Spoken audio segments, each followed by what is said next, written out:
नमस्कार दोस्तों आपका स्वागत है अपने YouTube चैनल लोहा सर जीएस में। दोस्तों जो आज हम पढ़ने वाले हैं वो हम पढ़ने वाले हैं क्योंकि साइंस का 27 को पेपर है तो उसी का आज हम रिवीजन करने वाले हैं।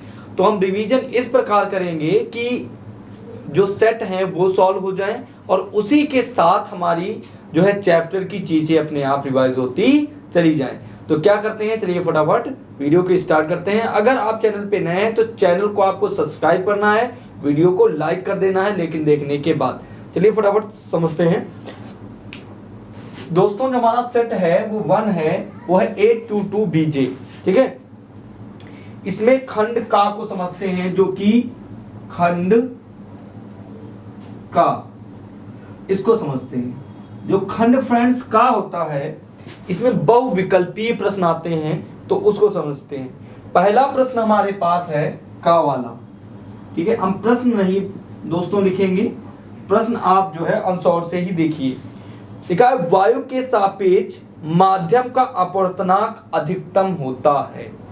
कह रहे वायु के सापेक्ष माध्यम का अपवर्तनांक अधिकतम होता है। किसका अपवर्तनांक सबसे अधिकतम होता है? It means refractive index. देखिए तो पहला ऑप्शन जो है इसको ऑप्शन से समझते हैं जल, ठीक है। पहला है जल, दूसरा है हीरा, तीसरा है कांच और जो चौथा है वह तारपीन का तेल।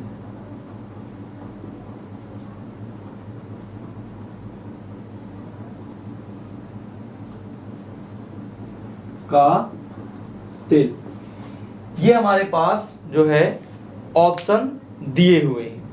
तो सबसे पहले हम एक एक का समझते हैं। देखिए जो जल का अपवर्तनांक होता है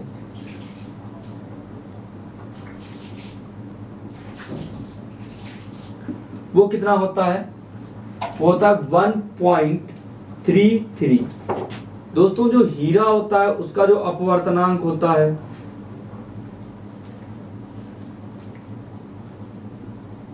वो कितना होता है? वो होता है 3.5। कितना होता है? 5। जो कांच होता है उसका कितना होता है? होता है 1.5। और जो तारपीन का तेल होता है उसका इन सभी से सबसे कम होता है, ठीक है। यही होता है फ्रेंड्स। तो सबसे ज्यादा किसका है अपवर्तनांक? हीरा का। तो इसमें आंसर जो हो जाएगा वो क्या हो जाएगा? हीरा। अगला जो प्रश्न है हमारे पास उसको समझते हैं। लिखा है निकट दृष्टि दोष के निवारण के लिए चश्मे में प्रयुक्त करना चाहिए। खा वाला, ठीक है। खंड का खा है। निकट दृष्टि दोष के निवारण के लिए चश्मे में प्रयुक्त किया जाना चाहिए। देखिए 2 दृष्टि दोष होते हैं, उनको समझिए। हमारे दृष्टि दोष कितने होते हैं? दृष्टि दोष हमारे पास 2 होते हैं। एक होता है निकट, एक होता है दूर, ठीक है। एक होता है निकट दृष्टि दोष और दूसरा क्या होता है? दूर दृष्टि दोष। निकट दृष्टि दोष में जो चश्मे में प्रयोग होता है वो होता है अवतल लेंस। कौन सा होता है? अवतल लेंस। और दूर को देखने के लिए जो प्रयोग होता है लेंस वो होता है उत्तल लेंस। उत्तल लेंस दोस्तों इसे मायोपिया बोलते हैं। और ये होता है निकट दृष्टि मतलब मायोपिया, ये होता है हाइपर मायोपिया। दूर दृष्टि दोष को हाइपर मायोपिया बोलते हैं। अवतल लेंस मतलब कॉनकेव, कॉनकेव। उत्तल लेंस मतलब कॉन्वेक्स, ठीक है। Convex lens and concave lens and convex lens. तो ये भी हमारा देखिए इसमें ऑप्शन दिया है अवतल लेंस, उत्तल लेंस, अवतल दर्पण, उत्तल दर्पण। जो पहला है वही हमारा सही है वो अवतल लेंस। क्योंकि निकट दृष्टि दोष में हमेशा कौन सा प्रयोग किया जाता है? लेंस, अवतल लेंस प्रयोग किया जाता है। देखिए दोस्तों ये प्रश्न ऑप्शनल जरूर हैं लेकिन आपको इन प्रश्नों में से बहुत सारी चीजें जानकारी मिलेगी। हम इस प्रकार इन सेट को हल करेंगे यही हमारा जो है मकसद है कि आप पेपर में कोई भी प्रश्न छोड़ के ना आए। तो अगला है हमारे पास गा वाला, ये खा वाला हो गया। गा देखिए क्या है।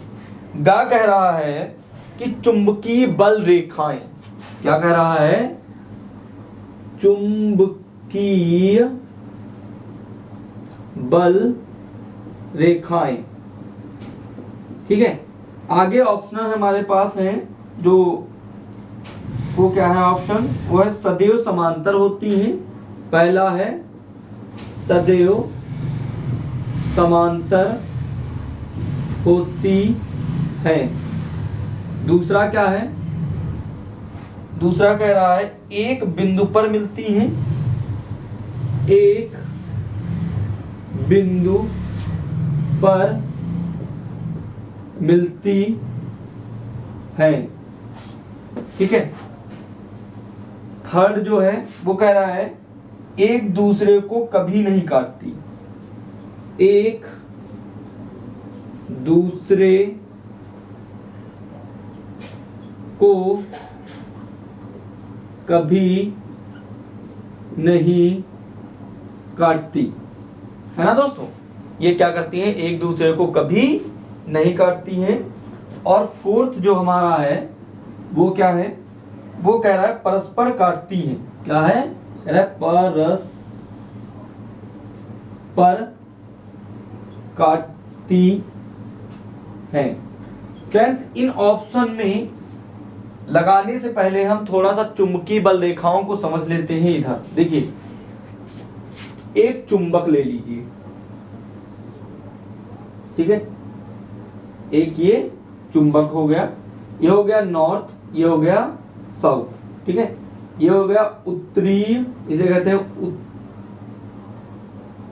उत्तरीय ध्रुव, इसे क्या कहते हैं, उत्तरीय ध्रुव, और इसे कहते हैं दक्षिणी ध्रुव।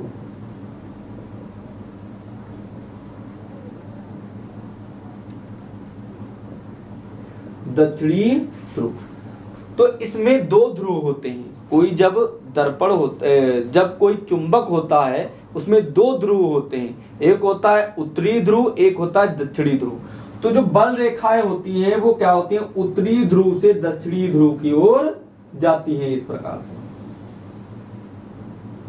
इस प्रकार से, ठीक है, इस प्रकार से, इस तरीके से, ठीक है। तो चुंबकीय बल रेखाएं उत्तरी ध्रुव से दक्षिणी ध्रुव में जाती हैं। पहला, ये एक दूसरे को कभी नहीं काटती हैं। तो तीसरा, ये क्या समांतर हैं, क्या समांतर ऐसे हैं, ये समांतर होता है क्या ऐसे हैं, नहीं। तो देखिए हम ऑप्शन पे चलते हैं, सदैव समांतर होती हैं, क्या समांतर दिख रही हैं, नहीं, तो ये गलत हो जाएगा। अगला कह रहा है एक बिंदु पर मिलती हैं, क्या ये एक बिंदु पर मिल रही हैं, नहीं भैया, क्योंकि ये ऐसे तो है नहीं कि ये सब आई ऐसे मिल रही है आपके यहाँ पे, ऐसे ऐसे ऐसे ऐसे, ऐसा तो है नहीं, तो एक बिंदु पर नहीं मिलती है, ये भी हमारा गलत हो जाएगा। लिखा है एक दूसरे को कभी नहीं काटती हैं, बिल्कुल सही। क्या ये एक दूसरे को कभी काटेंगी, कभी नहीं काटेंगी, ये एक दूसरे को कभी नहीं काटेंगी, तो ये हमारा सही हो जाएगा। लिखा है परस्पर काटती हैं, काटती ही नहीं है तो परस्पर क्या काटेंगी, तो ये भी हमारा क्या हो जाएगा, गलत हो जाएगा। तो फ्रेंड थोड़ा सा टाइम जरूर आपको लगेगा, लेकिन ये आपको अगर एक बार समझ में आ गया तो एग्जाम में आप तो गलत नहीं करके आएंगे, ये लोहा सर की गारंटी है, ठीक है। अगला प्रश्न हमारे पास है वो समझते हैं, वो बहुत अच्छा प्रश्न है, तो इसको थोड़ा सा रफ करते हैं तब उसको समझते हैं। तो दोस्तों जो अगला प्रश्न है वो हमारा घा वाला प्रश्न है, खंड का ही है। वो कह रहा है यदि फाई क्या हो, कह रहा है यदि फाई चुंबकीय फ्लक्स हो, क्या हो, चुंबकीय फ्लक्स,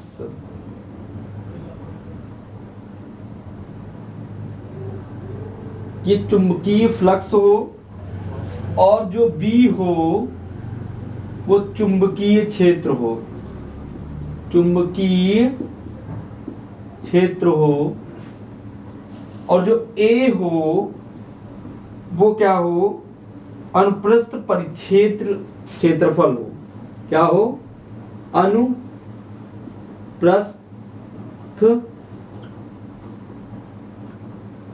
परिच्छेद का क्षेत्रफल हो। ठीक है, फाई क्या हो, चुंबकीय फ्लक्स हो, बी चुंबकीय क्षेत्र हो, ए अनुप्रस्थ परिच्छेद का क्षेत्रफल हो। तो कह रहा है कि इनके बीच संबंध है। तो पूछ रहा है इनके बीच संबंध है। ठीक है, क्या संबंध है वो समझते हैं। देखिए दोस्तों, जो बी होता है, चुंबकीय क्षेत्र होता है फाई अपॉन ए। ठीक है, ये सूत्र होता है और यही हमारा संबंध है। ठीक है, ये हमारा होता है सूत्र। अब देखिए, जो बी है वो हमारा चुंबकीय क्षेत्र होता है, तो फाई हमारा फ्लक्स है।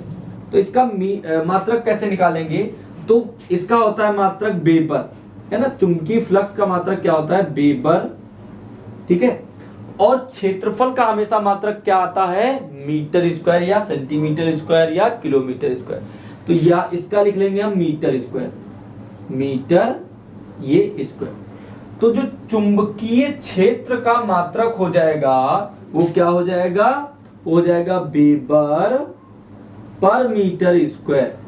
क्या हो जाएगा, वेबर पर मीटर स्क्वायर। ये प्रश्न बहुत बार एग्जाम में पूछा गया है कि चुंबकीय क्षेत्र का मात्रक क्या होता है, तो क्या होता है, वेबर पर मीटर स्क्वायर। ये आपका क्या हो जाएगा, यही आपका आंसर हो जाएगा। अब ऑप्शन आपके क्या दिए थे, फर्स्ट था B equal to phi upon A, second था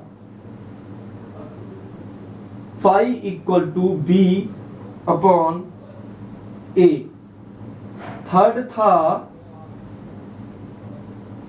A equal to B dot phi, मतलब B इंटू फाई, और फोर्थ था B equal to phi into A. ठीक है, अब देखिए पहला ही जो हमने सूत्र निकाला है वो क्या निकाला है, B equal to phi upon A. तो इसका आंसर तो B equal to phi upon A हो जाएगा। लेकिन अगले चेक करते हैं, क्या phi equal to B upon A हो सकता है। अगर हम ए को इधर भेजिए तो बी इंटू, देखिए जो फाई होगा वो क्या हो जाएगा, वो हो जाएगा बी इंटू ए। ठीक है, और इसका मात्रक फाई का क्या हो जाएगा, इसका मात्रक फ्लक्स होता है। नहीं, ये चुंबकीय फ्लक्स है, इसका मात्रक होता है वेबर। इसका मात्रक क्या होता है, इसका मात्रक होता है वेबर। ठीक है, तो phi equal to B into A, क्या दिख रहा है कहीं, phi equal to B into A नहीं दिख रहा है। तो ये सभी के सभी क्या हो जाएंगे, रॉन्ग हो जाएंगे। अगर ए के अनुसार निकाल लें, ए भी निकाला गया है, तो ए क्या हो जाएगा, ए इक्वल टू फ्रेंड्स हो जाएगा फाई अपॉन बी। जो क्षेत्रफल होगा वो चुंबकीय फ्लक्स और चुंबकीय क्षेत्र के अनुपात के बराबर हो गया। A equal to phi upon B क्या है कहीं पे, देखो नहीं, A equal to B into Q phi है। तो ये भी क्या हो जाएगा, एक तो ये सूत्र हो सकता है, एक सूत्र ये हो सकता है, और एक सूत्र ये हो सकता है। इन तीनों में से कोई भी पूछ ले तो आप इस तरीके से समझ के लगा सकते हैं, लेकिन आपको यही याद रखना है और ये सब आपको इंटरचेंज करने हैं। सबसे पहली बात, इस प्रश्न में याद क्या रखना है, इसका सूत्र याद रखना है। B equal to phi upon A होता है। ठीक है, बी चुंबकीय क्षेत्र है, फाई हमारा चुंबकीय फ्लक्स है, ए हमारा क्षेत्रफल है।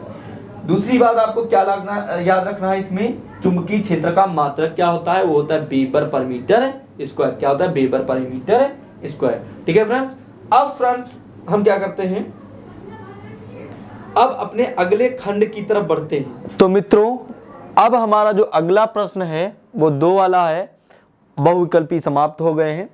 तो इस प्रश्न को हम समझेंगे और बहुत ही शानदार तरीके से समझ के इसको लगाएंगे, क्योंकि इस प्रकार के प्रश्न आपके एग्जाम में जरूर आने हैं। तो देखिए, जो प्रश्न है उसको हल करने से पहले यहाँ पे सबसे पहले आप हल डालिए। ठीक है, इस तरीके से। अब लिखा एक अवतल दर्पण के मुख्य अक्ष पर ध्रुव से 30 सेंटीमीटर की दूरी पर स्थित वस्तु का प्रतिबिंब वस्तु पर ही बनता है। अब आप इस प्रश्न को समझ लीजिए। देखिए सबसे पहले कौन सा दर्पण कह रहा है, अवतल। तो सबसे पहले आप अवतल आपको दर्पण बनाइए, ठीक है।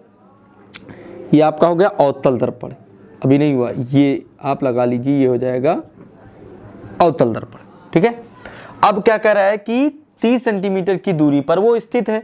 तो क्या करिए, यहां से दर्पण से वस्तु यहां पर रख दीजिए और ये हो जाएगी जो डिस्टेंस है, ये दूरी जो है वो आपकी 30 सेंटीमीटर हो जाएगी, ठीक है। और ये हमारा अवतल दर्पण है, तो यहाँ इधर की जितनी भी दूरियां होती हैं वो अवतल दर्पण में क्या होती है, माइनस की होती है। तो ये जाएगा माइनस का 30 सेंटीमीटर। आगे बढ़िए, लिख रहा है कि दूरी पर स्थित वस्तु का प्रतिबिंब वस्तु पर ही बनता है। वस्तु का प्रतिबिंब वस्तु पर ही बनना है। तो दोस्तों जो प्रतिबिंब बनेगा वो कहाँ बनेगा, कि यहाँ पे लगभग बनेगा, ऐसे इस प्रकार से, ठीक है। देखो वस्तु का प्रतिबिंब वस्तु पर ही बनना है, तो ये अगर दूरी 30 सेंटीमीटर थी तो ये भी दूरी कितनी हो जाएगी, 30 सेंटीमीटर हो जाएगी। और हमने बताया इधर खड़े हो जाइए, इधर खड़े हो जाइए, और इधर की जितनी भी दूरियां रहेंगी वो सभी की सभी माइनस में रहेगी, और इधर की जितनी भी दूरियां रहेंगी वो सबकी सभी की सभी प्लस में रहेंगी। तो अब फ्रेंड्स को सॉल्व कर लीजिए। अब ये माइनस का हो जाएगा, तो देखिए आपका यहाँ पे लिख लीजिए, जो दर्पण से प्रतिबिंब के बीच की दूरी होती है उसे हम u कहते हैं, ठीक है। और जो प्रतिबिंब से दर्पण के बीच की दूरी होती है उसे v कहते हैं। तो मतलब कि u आपका दिया है, कितना दिया है, माइनस का 30 सेंटीमीटर, और v दिया है आपका वही माइनस का 30 सेंटीमीटर ही हो जाएगा।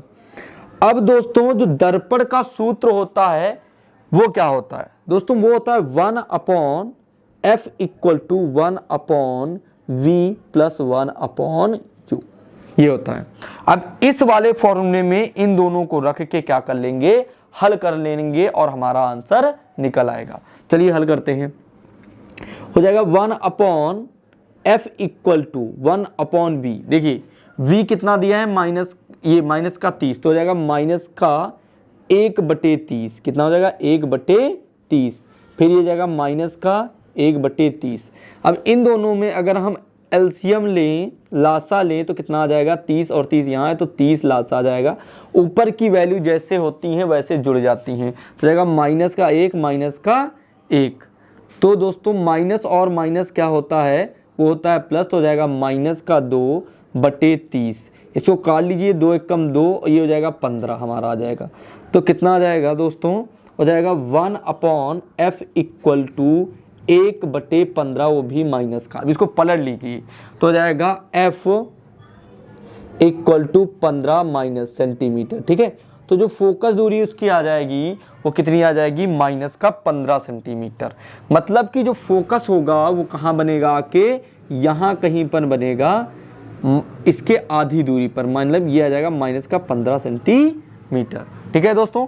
तो इस प्रकार से इस प्रकार के जितने भी प्रश्न होंगे उन सभी प्रश्नों को आप हल कर सकते हैं, कोई दिक्कत वाली बात नहीं है। बस धीरे धीरे क्वेश्चन को पढ़ते जाइए और धीरे धीरे हल करते जाइए दोस्तों। इसी प्रकार से जो अगला हमारा प्रश्न है वो कह रहा है कि जो उत्तल दर्पण होते हैं वो हम किस लिए प्रयोग करते हैं अपने गाड़ी में, साइड में।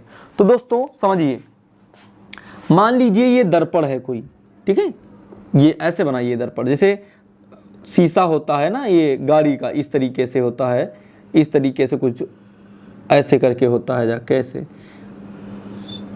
इसको थोड़ा सा सही बना लीजिए, ऐसे करके होता है, ठीक है। इस तरीके से अब मुझसे बन नहीं रहा है, इस तरीके से होता है, देखिए।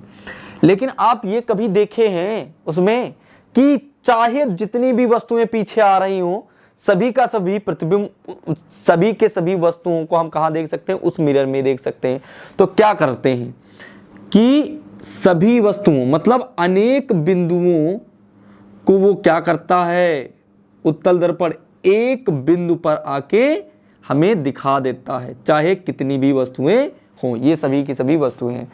तो लिखेंगे उत्तल दर्पण का प्रयोग हम अनेक वस्तुओं का प्रतिबिंब एक बिंदु पर पाने के लिए करते हैं, मतलब एक बिंदु पर देखने के लिए करते हैं।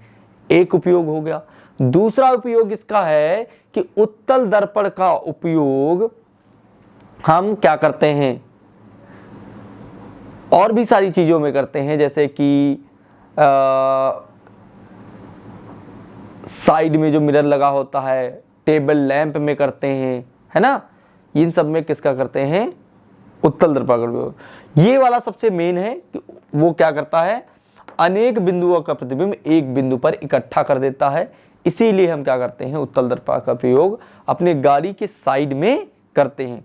दोस्तों जो अगला प्रश्न है वो हमारे पास एक न्यूमेरिकल ही है, उसको समझते हैं। मित्रों जो हमारा अगला प्रश्न है वो लेंस पर है, तो उस प्रश्न को हम समझते हैं। देखिए लिखा है 3 का वाला है, लिखा है 15 सेंटीमीटर फोकस दूरी का कोई अवतल लेंस। देखिए अवतल लेंस, अब लेंस की बात कर रहा है, तो अवतल लेंस में जो फोकस दूरी होती है वो क्या होती है, निगेटिव होती है। ये हमेशा फोकस दूरी निगेटिव रहेगी, और u क्या होता है वो भी निगेटिव ही रहेगा। v में संभावनाएं होती हैं, ये पॉजिटिव भी हो सकता है और ये निगेटिव भी होता है, ठीक है, दोनों चीज़ें होती हैं। लेकिन जो उत्तल होता है, उत्तल में लेंस होना चाहिए, दर्पण नहीं हो। तो उत्तल लेंस में जो फोकस दूरी होती है वो पॉजिटिव होती है, जो u होता है वो निगेटिव होता है, और जो v होता है वो भी क्या होता है, पॉजिटिव होता है, उधर साइड होता है। तब ये 3 चीज़ें हैं। तो सबसे पहले हमारा बोल रहा है अवतल लेंस, तो हम अवतल लेंस की प्रॉपर्टी लगाएंगे, उत्तल लेंस की प्रॉपर्टी नहीं लगाएंगे। तो इसको हम अभी के लिए मिटा देते हैं। आप समझ गए होंगे तो नोट कर लीजिएगा, ठीक है। अब हमारे पास देखिए क्या कह रहा है कि 15 सेंटीमीटर फोकस दूरी का कोई अवतल लेंस, 15 सेंटीमीटर फोकस दूरी, तो f हमारा दिया है, वो दिया है 15 सेंटीमीटर, लेकिन f फोकस दूरी होती है किसमें, माइनस में होती है, जो है माइनस का 15 सेंटीमीटर, ठीक है। अवतल लेंस किसी वस्तु पर प्रतिबिंब से 10 सेंटीमीटर की दूरी पर बनाता है। कह रहा है अवतल लेंस किसी वस्तु पर प्रतिबिंब लेंस से 10 सेंटीमीटर की दूरी पर बनाता है। वस्तु लेंस से कितनी दूरी पर स्थित है, तो ये v है, v कितना दिया है, वो दिया है 10 सेंटीमीटर, ठीक है। अब ये हो जाएगा हमारा, अभी ये पता नहीं है माइनस का होगा कि प्लस का होगा, लेकिन ये माइनस का ही ले लीजिए अभी के लिए। बनता है वस्तु लेंस से कितनी दूरी पर स्थित है, किरण आरेख भी बनाइए। तो हमें u पूछ रहा है वो कितनी दूरी पर स्थित होगी, ठीक है, तो ये हमें पता नहीं है। सबसे पहले हम एक लेंस बना लेते हैं। तो ये हमारा हो गया लेंस, अवतल लेंस, ठीक है। अब ये हो गया हमारा मुख्य अक्ष, ठीक है। अब फोकस दूरी 15 सेंटीमीटर फोकस दूरी, तो फोकस दूरी 15 सेंटीमीटर दी है, तो हम मतलब यहाँ पे कोई फोकस दूरी है, ये है 15 सेंटीमीटर, ठीक है। और जो v बन रहा है वो कितना, 10 सेंटीमीटर दूरी पर बनना है, मतलब जो v होगा वो यहाँ कहीं बनेगा कि यहाँ कहीं, ठीक है। तो ये f दिया है, तो यहाँ से याद रखिए। और वस्तु हमें पता ही है, मान लीजिए वस्तु कहीं भी रखी हो तो प्रकाश की जो पहली किरण होती है वो क्या होती है, इसको बाद में बनाएंगे, इसको समझते हैं। जब सबसे पहले इसको हल कर लीजिए तो जाएगा 1/f। ये लेंस का जो सूत्र होगा यहीं से याद कर लीजिए, क्या होता है 1/f equal to 1/v minus 1/u। तो आ जाएगा 1/f इक्वल टू, हमें 1/v u निकालना है ना, तो v हम मान रखते जाएंगे। तो 1/f का मान रखेंगे तो कितना आ जाएगा, 1/ माइनस का 1/15 सेंटीमीटर, ठीक है। और इसका v का मान रखेंगे तो आ जाएगा माइनस का 10, जाएगा माइनस का 1/u। अब क्या करेंगे, इसको अगर हम इधर ले आएँ और इस वाले टर्म को उधर ले जाएं तो क्या हो जाएगा भैया, तो जाएगा माइनस का 1/u इक्वल टू माइनस का 1/10 और प्लस का 1/15 हो जाएगा ये। अब इन दोनों में एलसीएम ले लीजिए तो क्या हो जाएगा, माइनस का 1 नहीं ये आएगा इधर प्लस में हो जाएगा ना, तो ये यहाँ पे तो प्लस में हो जाएगा, तो हो जाएगा 1/u इक्वल टू, इसमें एलसीएम लेंगे तो कितना आ जाएगा, ये आ जाएगा 30। अब इसमें इसको 10 से डिवाइड करिए तो कितना आ जाएगा, 10 3 जा 30, तो हो जाएगा माइनस का 3 इधर आ जाएगा, ये आ जाएगा प्लस, जाएगा 15 दूनी 30, ये आ जाएगा 2, तो हो जाएगा 1/u इक्वल टू प्लस और माइनस माइनस हो जाएगा, तो माइनस का 1/3 30। अब इसको पलट लीजिए तो कितना आ जाएगा, u इक्वल टू माइनस का 30 सेंटीमीटर आपका आ जाएगा। तो मतलब कि जो वस्तु होगी वो यहाँ कहीं रखी होगी, है ना, तो वस्तु की जो दूरी है वो यहाँ आ जाएगी, इससे और आगे मान ली यहाँ से ये 15 है तो ये और 15 इधर होगी, तो ये जाएगा माइनस का 30 सेंटीमीटर जो होगी वो हो जाएगी। अब हम कैसे बनाएंगे अपना आरेख उसको समझिए, चित्र क्योंकि आरेख भी बनाना है ना, तो क्या करेंगे, इसको छोटा कर लीजिए, ये फोकस है ना हमारा, ये यहाँ ऐसे बना लीजिए। मान लीजिए कोई एक प्रकाश की किरण होगी, वो मुख्य अक्ष के समांतर चलेगी, समांतर चलने के बाद दर्पण से परावर्तन के पश्चात क्या हो जाएगी, डाइवर्ट हो जाएगी। अब दूसरी जो प्रकाश की किरण होगी वो क्या होगी, प्रकाशिक केंद्र से सीधे इस तरीके से अपने मार्ग पे ही वापस लौट आएगी या सीधे निकल जाएगी। अब इन दोनों किरणों को अगर हम मिलाएं इस तरीके से तो क्या होगा, तो जो प्रतिबिंब बनेगा वो यहाँ कहीं पे बनेगा आके, ठीक है, लेकिन ये कैसा बनेगा, आभासी बनेगा भैया, इस तरीके से, है ना।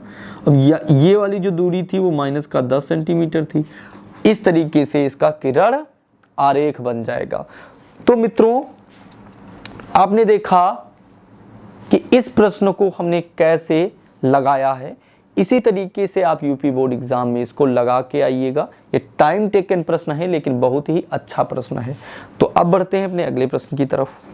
तो दोस्तों अब हम समझते हैं अपना अगला प्रश्न, और अगला प्रश्न जो हमारे पास है वो है, एक मनुष्य चश्मा पहनकर, जैसे हम पहने हुए हैं, 25 सेंटीमीटर की फोकस दूरी पर रखी वस्तु को स्पष्ट देख सकता है। कह रहे चश्मा पहनकर 25 सेंटीमीटर दूरी पर वस्तु को स्पष्ट देख सकता है। चश्मे में प्रयुक्त लेंस की फोकस दूरी 50 सेंटीमीटर है। कह रहा है जो ये चश्मा है इसमें जो हमने पहना है इसकी फोकस दूरी 50 सेंटीमीटर है।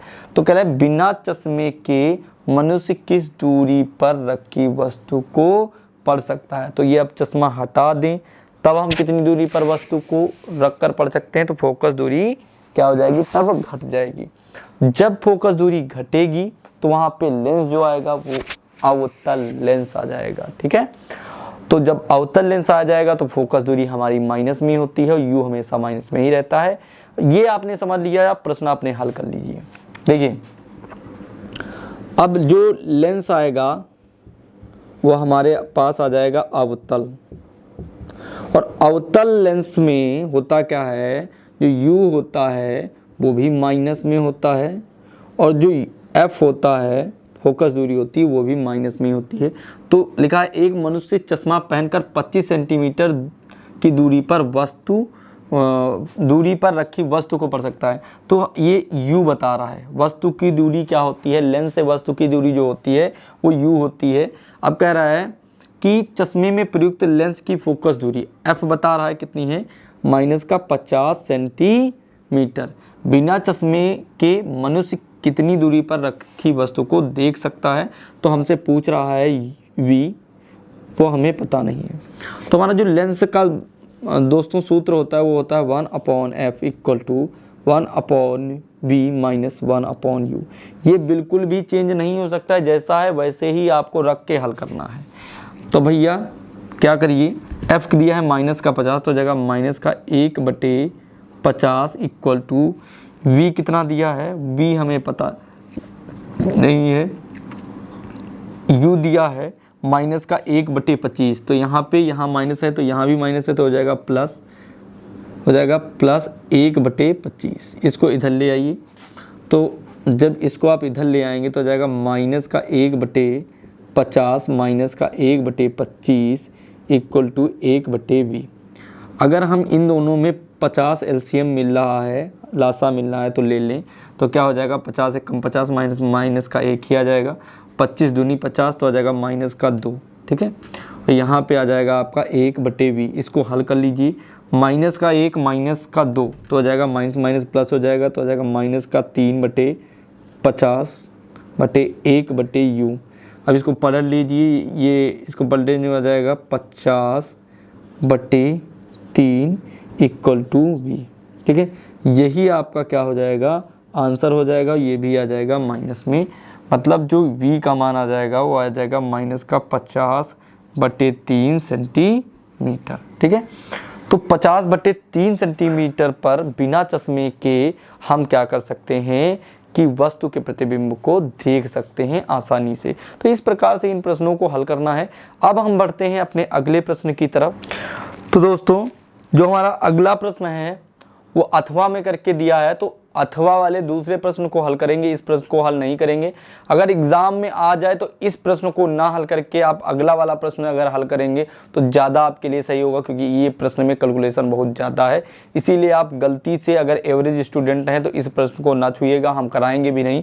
अगला जो प्रश्न है वो है अथवा में करके है, कह रहा है 2 ओम 3 ओम तथा 5 ओम के प्रतिरोधों को श्रेणी क्रम में जोड़ा गया है। कह रहा है कि श्रेणी क्रम सबसे पहले एक, ये बैटरी हो गई और इसी से हम 3 प्रतिरोधों को जोड़ देंगे। ये एक प्रतिरोध हो गया, ये दूसरा हो गया और ये तीसरा प्रतिरोध हो गया। 3 प्रतिरोधों को श्रेणी क्रम में जोड़ा गया है। श्रेणी क्रम दोस्तों क्या होता है कि एक तार से तीनों प्रतिरोध को आप जोड़ दीजिए, तो ये होता है श्रेणी क्रम। ये हमारी हो गई बैटरी। ठीक है, ये हमारी होगी बैटरी। सबसे पहले आपको डायग्राम ही बनाना है। 3 प्रतिरोधों को जोड़ा गया है, कितने कितने ओम के, एक 2 है, एक 3 है, एक 5 है। ये 2 है, ये 3 है और ये 5 है। इन सब में ओम का साइन लगा लीजिए। ठीक है, बहुत सरल प्रश्न है। आगे कह रहा है कि संयोजन के दोनों सिरों पर 30 वोल्ट का विभवांतर लगता है। तो इस बैटरी का जो विभवांतर है, मतलब कि एक ये सिरा हो गया और एक ये सिरा हो गया, इन दोनों सिरों के जो बीच विभवांतर लग रहा है वो कितना लग रहा है, वो 30 वोल्ट लग रहा है। मतलब 30 वोल्ट की हमारी बैटरी है। अब क्या कह रहा है कि 30 वोल्ट का विभवांतर लगा हो तो प्रत्येक प्रतिरोध के सिरों के बीच विभवांतर ज्ञात कीजिए। अब आपको कह रहा है कि देखिए, जो श्रेणी क्रम होता है उसमें धारा एक जैसी बहती है और जो विभव लगता है वो अलग अलग लगता है। मतलब यहाँ पे जो विभव लगेगा वो मान लीजिए V1 लगा है, यहाँ पे जो विभव लगा है वो मान लीजिए V2 लगा है, इधर जो विभव लगा है वो मान लीजिए V3 लगा है। लेकिन धारा इस पॉइंट पर आई थी और इस पॉइंट पर भी आई ही रहेगी, मतलब धारा क्या रहेगी, एक समान रहेगी। अब आपके प्रश्न में कुछ नहीं बन रहा है, कह रहा है तुल्य प्रतिरोध। तो सबसे पहले हम निकालेंगे इसका तुल्य प्रतिरोध। तो दोस्तों, जो तुल्य प्रतिरोध का सूत्र होता है श्रेणी क्रम में, सबसे पहले श्रेणी क्रम, ये श्रेणी क्रम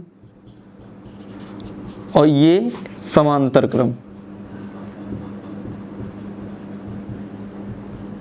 श्रेणी क्रम में जो तुल्य प्रतिरोध का सूत्र होता है वो मान लीजिए R टोटल, मतलब कुल R, वो किसके बराबर होगा, वो होता है R1 plus R2 plus R3 के।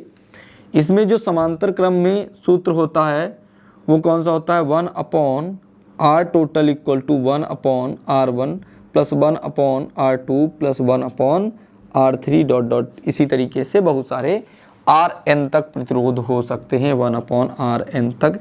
इसी तरीके से इसमें डॉट डॉट करके Rn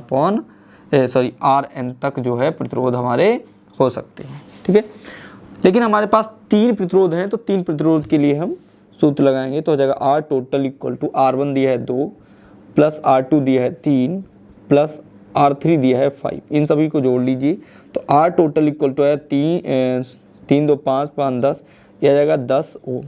जो हमारा कुल प्रतिरोध आ गया है वो आ गया है 10 ओम। अब समझिए यहां से हम धारा निकाल लेंगे, I का मान निकाल लेंगे। तो क्या करेंगे, I इक्वल टू दोस्तों होता है V/R।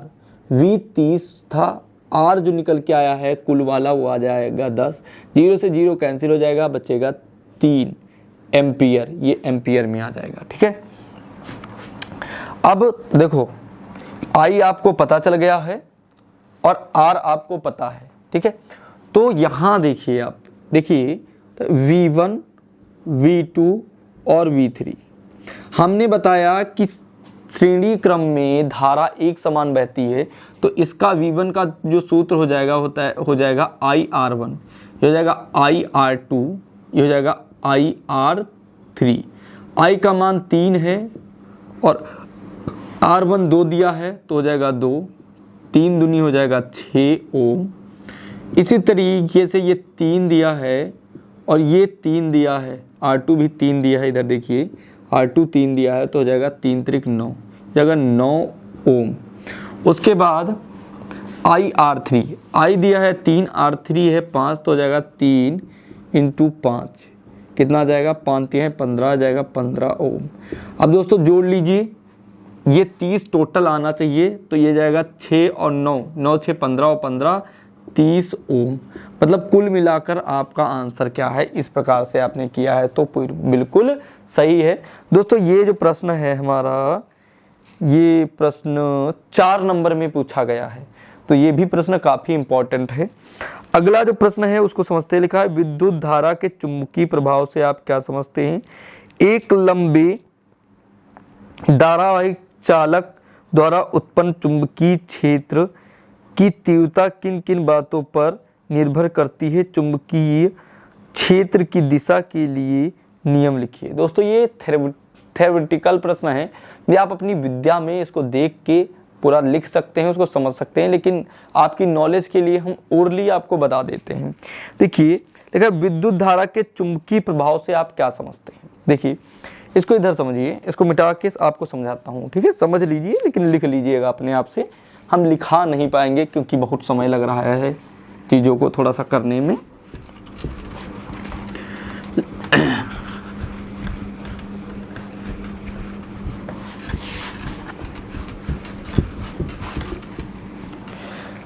देखिए फ्रेंड्स, देखिए कह रहे विद्युत धारा का चुंबकीय प्रभाव, इसको समझते हैं। विद्युत धारा का चुंबकीय प्रभाव।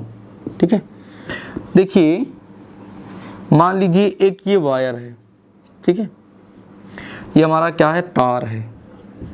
ठीक, अगर हम इसमें धारा I प्रवाहित करेंगे तो क्या होगा, जब हम किसी विद्युत चालक में I धारा को प्रवाहित करते हैं तो चालक में एक आकर्षण बल उत्पन्न हो जाता है। आपने तार को देखा होगा, हीटर को देखा हो, उसमें क्या करते हैं कि हीटर में राउंड वायर होते हैं, तो हम उसको जब लगाते हो तो लाल लाल जलने लगता है।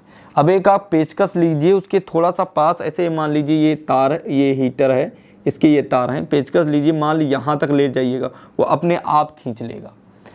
तो क्या कर रहा है, जब हम किसी विद्युत चालक में विद्युत धारा प्रवाहित करते हैं तो धारा प्रवाहित होने के कारण उस चालक में एक आकर्षण बल लगने लगता है, इसे ही विद्युत धारा का चुंबकीय प्रभाव कहते हैं।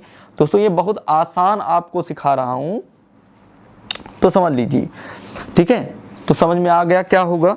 इसी तरीके से आप मेरे एक एक वर्ड को पॉज करके लिख सकते हैं, कोई दिक्कत नहीं। कैसे लिखेंगे, हम फिर से एक बार बोल रहे हैं। जब किसी विद्युत तार में या चालक में विद्युत धारा I प्रवाहित की जाती है, क्या कर रहे हैं, I को प्रवाहित फ्लो कर रहे हैं ना, प्रवाहित की जाती है, तो विद्युत धारा के कारण चालक में, ये चालक है, चालक में या तार में एक आकर्षण बल उत्पन्न होने लगता है। उस आकर्षण बल के कारण जो तार होता है वो छोटे छोटी चीज़ों को, वस्तुओं को, किसी को भी अपनी ओर आकर्षित करने लगता है। इसे ही विद्युत धारा का चुंबकीय प्रभाव कहते हैं मित्रों। ठीक है, अब आगे कह रहा है कि एक लंबे सीधे धारावाही चालक पर उत्पन्न चुंबकीय क्षेत्र की तीव्रता किन किन बातों पर निर्भर करती है। देखिए इसका सिंपल सा आंसर है भाई, अगर हम इतनी दूर हाथ अपना ले आएंगे तो ये आकर्षित नहीं कर पाएगा, लेकिन जैसे जैसे इसके पास बढ़ेंगे वैसे वैसे क्या होगा, चुंबकीय बल रेखाएं घनी, देखिए ऐसे होती है चुंबकीय बल रेखाएं, यहाँ से इस तरीके से ये पास पास होती हैं ऐसे, और बाद में ये दूर दूर ऐसे चली जाती हैं इस तरीके से। ठीक है, इस तरीके से देखिए ये है चुंबकीय बल रेखाएं। जहां पर चुंबकीय बल रेखाएं पास पास होंगी वहां पर चुंबकीय बल, आकर्षण जो बल लगेगा वो तेज लगेगा, अधिक लगेगा, और जहां जहां चुंबकीय बल रेखाएं दूर होती जाएंगी वहीं वहीं चुंबकीय आकर्षण बल कम होता जाएगा। इसलिए जो चुंबकीय आकर्षण बल होता है उसकी तीव्रता होती है वो थोड़ा नज़दीक ज़्यादा होती है और दूर कम हो जाती है। तो इसी तरीके से आप लिख लीजिएगा। उसका चुंबकीय क्षेत्र की दिशा के लिए नियम। तो दोस्तों चुंबकीय क्षेत्र की दिशा के नियम जो हैं वो आप विद्या से कहीं से भी लिख सकते हैं, हम बताएंगे तो आपको इसके नियम बहुत आसान होते हैं, तो आप लिख लीजिएगा विद्या से। अगला है विद्युत मोटर, ये भी आपको विद्या से ही पढ़ना है। ठीक है, विद्युत मोटर और जनरेटर, ठीक है, ये सब पढ़ा, थ्योरेटिकल टॉपिक हैं, इसमें कुछ है नहीं, लेकिन अब हम लोग रिवीजन कर रहे हैं तो थ्योरेटिकल टॉपिक को थोड़ा सा कम ही देखेंगे, क्योंकि ये काफ़ी सारा लेंथी है, वो पूरा लिखना पड़ेगा तो वो उतना पॉसिबल नहीं है। अब दोस्तों हम अपनी केमिस्ट्री को हल करते हैं, फिजिक्स तो हल हो गई है।